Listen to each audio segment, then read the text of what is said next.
আসসালামু আলাইকুম রহমতুল্লাহ। ষষ্ঠ শ্রেণীর প্রিয় শিক্ষার্থীরা কেমন আছো? সবাই আশা করি অনেক ভালো আছো। তোমাদের নতুন বই 2025-এর বাংলা তোমাদের তোলপাড় যে গল্পটি রয়েছে সেখান থেকে আজকে আমরা অনুশীলনী যে প্রশ্ন, বহু নির্বাচনী প্রশ্ন এবং দুইটা সৃজনশীল প্রশ্ন দেওয়া আছে। তো এই প্রশ্নগুলোর আনসার হচ্ছে আমরা আজকে দেখব, ঠিক আছে?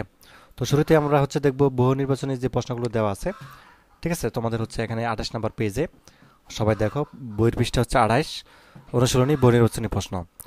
তো এখানে বলছে 1 নম্বরের প্রশ্ন যে শওকত ওসমানের প্রকৃত নাম কি?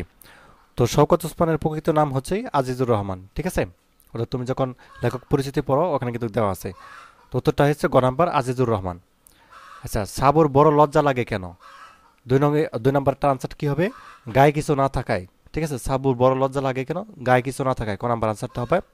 তারপর দেখো উদ্দীপকের আলোকে 3 এবং 4 প্রশ্ন উত্তর দিতে বলা হয়েছে। তো এখানে খেয়াল করো যে গায়ের জমিদার শ্রমিকদের দিয়ে তার পুকুর পরিষ্কার করেছিল এবং শ্রমিকরা পারিশ্রমিক চাইতে এলে জমিদার তাদের পেটানো শুরু করলো। এই দৃশ্য দেখে গায়ের সাহসী মেয়ে তাহমিনা ক্রুদ্ধে ফেটে পড়ে। উদ্দীপকে তাহমিনার সঙ্গে তোলপাড় গল্পের কাকে তুলনা করা যায়? কাকে তুলনা করা যায়? সাবুকে, যে গ নাম্বারটা, ঠিক আছে? আর উদ্দীপকে জমিদার ও তোলপাড় গল্পের পাঞ্জাবি মিলিটারিদের অত্যাচারের প্রকাশ পেয়েছে ক্ষমতার দাপট, জুলুমের দাপট, অন্যের দাপট, তিনটাই হবে, এই যে গ নাম্বার, ঠিক আছে? তো তারপর হচ্ছে সৃজনশীল প্রশ্ন দেখো যে রিকশায় ধাক্কা খেয়ে পড়ে গিয়ে আমির সাহেব পায়ে ভীষণ ব্যথা পেলেন। তো ফারুক তাকে উঠিয়ে পরিচয় জিজ্ঞাসা করায় তিনি বললেন, আমি মুক্তিযোদ্ধা আমিন। এবং ফারুক তাকে সালাম জানিয়ে কাছের বন্ধুর ডেকে এনে তাকে হাসপাতাল নিয়ে চিকিৎসা ব্যবস্থা করে। মুক্তিযোদ্ধা আমিন সুস্থ হয়ে ফারুককে কিছু বকশিস দিতে চাইলে ফারুক একজন মুক্তিযোদ্ধার সেবা করতে পারায় বড় বকশিস বলে জানায়। তো সাবুর মায়ের নাম কি? সাবুর মায়ের নাম কি ছিল? সাবুর মায়ের নাম ছিল জৈতুন বিবি, ঠিক আছে? খ নাম্বার দেখো, আর এখন কিছু করতে না পারলে অস্বাস্থ্য। তো সাবুর এই মনোভাবের কারণটা ব্যাখ্যা করো। আগে ফাও ফরমাস খাটতে বিরক্ত লাগলেও যুদ্ধের সময় অসহায় মানুষের সাহায্য করতে না পারলে অস্বস্তি হয় সাবুর। শহর থেকে হাজার হাজার মানুষের জীবন বাঁচাতে সাবুরের গ্রামে পার হয়ে পালিয়ে যাচ্ছে। মানুষের এই পরিস্থিতি দেখে সাবুর মনে তাদের সাহায্য ও সহযোগিতা করার ভাবনা উপস্থিত হয়। আলোচ্য উক্তিতে সাবুরের মানসিক অবস্থাকেই নির্দেশ করা হয়েছে। গ নাম্বার, উদ্দীপকে তোলপাড় গল্পের মিসেস রহমানের কোন ঘটনার মিল রয়েছে ব্যাখ্যা করো। তো বিপদগ্রস্ত হয়ে অন্যের সাহায্য প্রাপ্তির দিক থেকে উদ্দীপকের মুক্তিযোদ্ধা আমিন ও তোলপাড় গল্পের মিসেস রহমান অর্থাৎ দুজনের সাদৃশ্য লক্ষ্য করা যায়। তোলপাড় গল্পে মুক্তিযুদ্ধকালীন সাধারণ মানুষের দুর্বস্থার চিত্র ফুটে উঠেছে। গল্পে শহরের পাকিস্তানের আক্রমণের শিকার হয়ে সাধারণ মানুষ পালিয়ে যাওয়া চিত্র লক্ষ্য করা যায়। মিসেস রহমানও তাদের একজন। তো তিনি শহর থেকে পালিয়ে আসার পথে সাবুর কাছে সাহায্য পান। আর উদ্দীপকে মুক্তিযোদ্ধা আমিন একজন বয়স্ক মানুষ যার সঙ্গে মূল গল্পের মিসেস রহমানের বেশ কিছু মিল রয়েছে।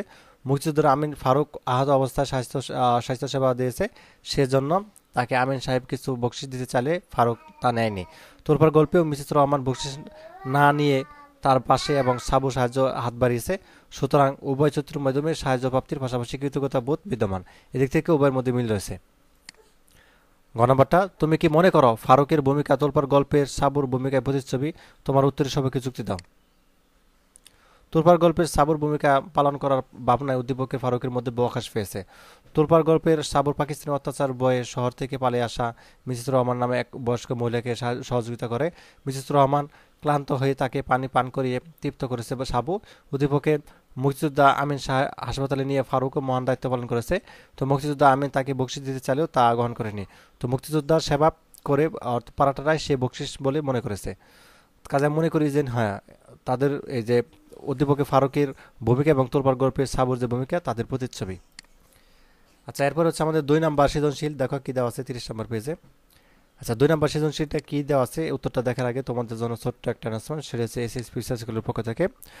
তো ষষ্ঠ শ্রেণীর প্রিয় শিক্ষার্থীরা, তো একাডেমিক প্রোগ্রাম 2025-এ যারা ভর্তি হতে চাও তারা ক্লাস 6 এখানে ক্লিক করবা। তার আগে বলে নেই, ভিডিওটি ডিসক্রিপশনে দেখো আমি লিঙ্কটা দিয়ে দিছি, ওই লিঙ্কে প্রবেশ করার পর সরাসরি এই পেজে চলে আসবা। ক্লাস 6 এখানে ক্লিক করবা। এখানে সব কিছু দেখতে পাবা, ক্লাস 6-এ কোন কোন বিষয় তোমাদের পড়ানো হবে এবং কোন কোন শিক্ষক তোমাদের রয়েছে। তারা কিন্তু বুয়েট, ঢাকা ইউনিভার্সিটি এবং অন্যান্য মেডিকেল কলেজের স্টুডেন্ট, ঠিক আছে? তো ভর্তি হতে এখানে ভর্তি হওয়া লেখা আছে। ফোন নাম্বারটা দেবা, ফোন নাম্বারটা দেওয়ার পর ওটিপি দিয়ে গিয়ে যাবা। 6 সংখ্যার ওটিপি বসিয়ে ওটা তথ্য দিয়ে তুমি হচ্ছে এখানে ভর্তি হবা। আর প্রিপারেশন বুক এখনও যারা ফ্রিতে ডাউনলোড করেনি অবশ্যই সেটার লিঙ্কটাও ভিডিওটি ডিসক্রিপশনে দেওয়া আছে, সেখান থেকে ডাউনলোড করে নিতে পারবা। আচ্ছা, তাহলে আমরা সৃজনশীল দেখি 2 নাম্বারটা। রসুলপুর এলাকায় হঠাৎ নাম না জানা এক ভাইরাসের আক্রমণে অনেক অসুস্থ হয়ে পড়ে। তো কয়েকজনের মৃত্যুর খবর দ্রুত চারদিকে ছড়িয়ে পড়ে। দু চার দিকের মধ্যেই তা মহামারীর আকার ধারণ করে। এলাকার মানুষ ভয়ে অন্যত্র চলে যাচ্ছিল। এসব দেখে নিঃসন্তান বিধবা অর্থাৎ করিমুন্নেছা তার বাড়ির যুবক ছেলেদের অসুস্থ লোকদের সহায়তা পরামর্শ দেন। তো বাড়ির কিছু ছেলে এই পরামর্শ না শুনে ভয়ে এলাকা ছেড়ে চলে যায়, আর অন্যরা বাড়িতে নিরাপদ দূরত্বে অবস্থান নেয়। এসব দেখে করিমুন্নেছা মর্মাহত হয়ে নিজেই অসুস্থ রোগীদের সেবা শুরু করলেন এবং অনেকে সুস্থ করে তুললেন। তো সাবু চিৎকার করে কাকে ডাকছিল? কাকে ডাকছিল সাবু চিৎকার করে? সাবু চিৎকার করে তার মাকে ডাকছিল। আমার মাকে আপনি চেনেন না, এই কথা দ্বারা কি বোঝানো হয়েছে? আমার মাকে আপনি চেনেন না এই কথা দ্বারা বোঝানো হয়েছে যে করিমুন্নেছা একজন অসাধারণ মানসিকতার মানুষ। সাধারণ মানুষ যখন ভয়ে আক্রান্ত হয়ে এলাকা ছাড়ছিল, তখন তিনি নিজের জীবন পরোয়া না করে রোগীদের সেবা করতে এগিয়ে আসেন। তার এই মহানুভূতি আত্মত্যাগের মানসিকতা বোঝাতেই সাবু এই কথা বলে। করিমুন্নেছা চরিত্রে জৈতুন বিবির যে বৈশিষ্ট্য পরিলক্ষিত হয় তা ব্যাখ্যা করো। করিমুন্নেছা চরিত্রে জৈতুন বিবির যে বৈশিষ্ট্য পরিলক্ষিত হয় তা হলো মানবতা ও আত্মত্যাগের মনোভাব। জৈতুন বিবি ছিলেন একজন অসহায় নারীর প্রতিচ্ছবি, তো যিনি অন্যের দুঃখ কষ্টে নিজেকে বিলিয়ে দিয়েছেন। করিমুন্নেছা একইভাবে ভয়কে জয় করে নিজের প্রাণের পরোয়া না করে অসুস্থ সেবা করেছেন, যা তার মানবতা আত্মত্যাগের পরিচয় বহন করে। করিমুন্নেছার বাড়ির ছেলেদের কর্মকাণ্ডই কি তুলপার গল্পের প্রতিচ্ছবি? তোমার মতামত উপস্থাপন করা। করিমুন্নেছা বাড়ির ছেলেদের কর্মকাণ্ড কি তুলপার গল্পের প্রতিচ্ছবি? এ বিষয়ে বলা যায় যে তাদের কর্মকাণ্ড গল্পের মূল বিষয়বস্তুর সঙ্গে সম্পৃক্ত হলেও পুরো গল্পের প্রতিচ্ছবি নয়। করিমুন্নেছা বাড়ির কিছু ছেলে ভয়ে এলাকা ছেড়ে গেলেও তিনি নিজে মানবতার সেবায় আত্মনিয়োগ করেছেন। মূলত গল্পটি ভয়, সংকট এবং মানবতার পরীক্ষা কাহিনী তুলে ধরে। করিমুন্নেছা সাহসিকতা, আত্মত্যাগের গল্পের প্রধান প্রতিচ্ছবি।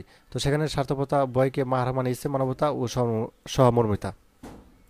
আচ্ছা, তাহলে এই ছিল আজকের ক্লাস। তো পরবর্তী হচ্ছে আমরা নতুন গল্পে চলে যাবো আকাশ আব্দুল্লাহ আল মতি এখান থেকে। ধন্যবাদ সবাইকে ভিডিও দেখার জন্য। আল্লাহ হাফেজ।